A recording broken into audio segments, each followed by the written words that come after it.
bakunze bakundubuzima health care turabasuhuje kandi tubifurije ishya n'ihirwe. Aka kanya tugiye kubaganirira ku nyunganiramirire cyangwa se product ikomoka ku bimera yitwa JINPURE CAPSULES.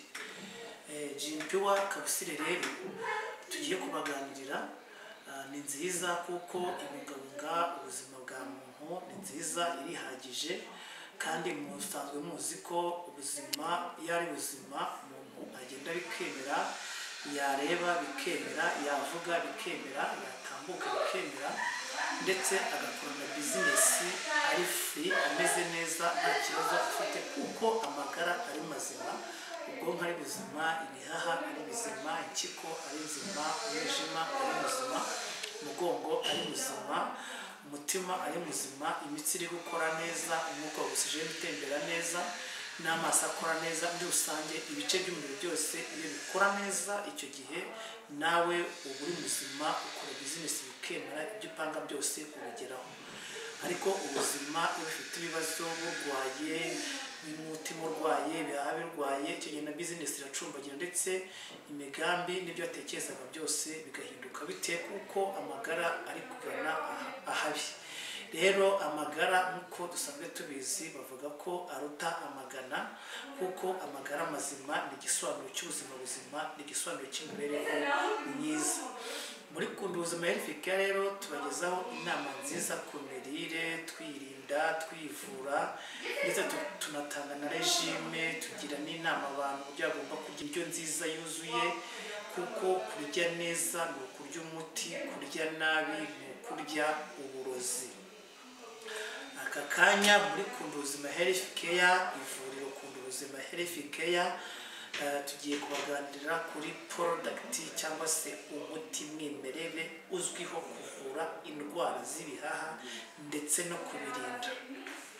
JINPURE CAPSULES ni umuti ukomoka muri Aziya, ni umuti mwimerere udakorerwa mu Rwanda, kandi ni umuti ufite ubuziranenge bw'ikigo FDA Food and Drugs Administration n'ikigo GMP Good Manufacturing Practice, ndetse n'ikigo hari cy'Abayisilamu gishinzwe gusuzuma imiti n'ibiribwa. Iyi JINPURE CAPSULES by'umwihariko nta handi wayisanga mu ivuriro Kundubuzima Health Care yacu muba 3 ubuzima.rwa cyangwa YouTube channel yacu ni Kundubuzima Health Care, ndetse wanaduhamagara kuri 0788 56 86 iyo nimero iba kuri WhatsApp. Kuri Facebook ni ivuriro Kundubuzima Health Care cyangwa se muganga Eric Abizera cyangwa Kundubuzima Eric, aho hose wahadusanga, no kuri Instagram no kuri Twitter aho hose wahadusanga. Turakora iminsi yose guhera kuwa mbere kugeza kuwa gatandatu saa 2 ku cyumweru, keretse baduhaye rendez-vous. Rero JINPURE CAPSULES nk'uko natangiye mbabwira ni igisobanuro ku buzima, kandi JINPURE CAPSULES ni umuti mwiza cyane kuko uyu muti witwa JINPURE CAPSULES usa na selile zigize ibihaha, kuko akenshi na kenshi ibihaha iyo bidakora oxygen iba nke, kandi iyi JINPURE CAPSULES ikuraho indwara ziterwa nuko wenda waragize ikibazo cya covd-19. iyi JINPURE ikuraho effets secondaires za covd-19. JINPURE CAPSULES ifasha ku bantu bafite ikibazo cy'uburwayi bwa asima, sinezite, tuberculose, abantu bafite ikibazo cya infection yo mu bihaha, iyi JINPURE iragenda ikabikoraho. Abantu bahumeka nabi, iyi JINPURE iragenda ikabikoraho. JINPURE CAPSULES ivura kanseri y'ibihaha. JINPURE ituma imiyoboro itembereza umwuka mwiza wa oxygen mu bihaha ikora neza, ibyo bigatuma uhumeka neza, kuko iyo ufite ibihaha bidakora ntabwo ukora siporo ngo bikunde, urahagira, urahumagira.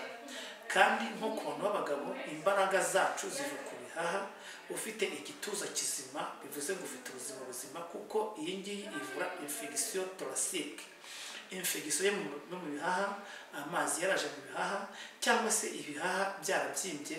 Iyi ngiyi iragenda ikabikuraho, muri iyi minsi dufite ikibazo cy'abantu barimo kwicwa n'indwara z'ibihaha batazi ukuntu bimeze. Wagana muganga ufite ububasha akagusuzuma akareba ko ibihaha ari bizima, yasanga birwaye ukita gukoresha iyi JINPURE CAPSULES. JINPURE CAPSULES ngiye kubabwira byibuze imimaro nk'itanu ikora. JINPURE CAPSULES ivura uburwayi bwa asima, ubwa mbere. Kabiri, JINPURE CAPSULES ifasha kubona afite ikibazo cy'igituntu. Gatatu, JINPURE CAPSULES ivura sinezite. Kane, JINPURE CAPSULES ivura infection yo mu bihaha. Gatanu, JINPURE CAPSULES ituma habaho itembera ryiza ry'umwuka mwiza, oxygene, kugira ngo inzira z'ubuhumekero zikore neza. Gatandatu, JINPURE CAPSULES ivura kanseri y'ibihaha. Karindwi, JINPURE CAPSULES ikura amazi mu bihaha. Umunani, JINPURE CAPSULES yongera ubudahangarwa bw'umubiri binyuze mu nzira z'ubuhumekero. Umunani, JINPURE CAPSULES irinda kubyimba kw'ibihaha. Icyenda, JINPURE CAPSULES by'umwihariko ivura indwara zifata vuba respiratoire, harimo nk'imyanda yarajemo. Iyi JINPURE CAPSULES iragenda igakuraho. Icumi, JINPURE CAPSULES by'umwihariko ibihaha byatangiye gutobagurika irongera ikabisana bikagenda neza. 11, JINPURE CAPSULES abantu bagizweho n'ingaruka mbi za covd-19 ugakoresha JINPURE CAPSULES ihita ibikemura. 12, JINPURE CAPSULES ikintu cya mbere ikora yongerera imbaraga ibihaha, muri make inzira z'ubuhumekero zikongera zigakora neza. 13, JINPURE CAPSULES ni nziza ku bantu bageze ku myaka 16 gusubiza hejuru, kuko irihagije. Ukimara kuyifata hagasha iminota 30 utubonera zirita z'uyu muti witwa JINPURE CAPSULES. JINPURE CAPSULES ni igisubizo ku bantu bafite ibibazo by'ibihaha, inzira z'ubuhumekero, ibihaha byarajemo amazi, byarabyimbye, asima, tuberculose, bronchite. Abangabo bose JINPURE irabafasha kugira ngo bagire ubuzima bwiza. Nta handi wasanga JINPURE CAPSULES, wayisanga mu ivuriro KUNDUBUZIMA HEALTH CARE. 078 56 86 68 kabiri. Ndongera nsubiremo, waduhamagara kuri 078 56 86 68 kabiri, cyangwa ukagana kuri website yacu ni wa3kundubuzima.rwa. YouTube channel yacu ni KUNDUBUZIMA HEALTH CARE. Kuri Facebook ni ivuriro KUNDUBUZIMA HEALTH CARE, cyangwa muganga Eric Abizera, cyangwa KUNDUBUZIMA Eric. Kwita ku magara yawe ni inshingano zacu.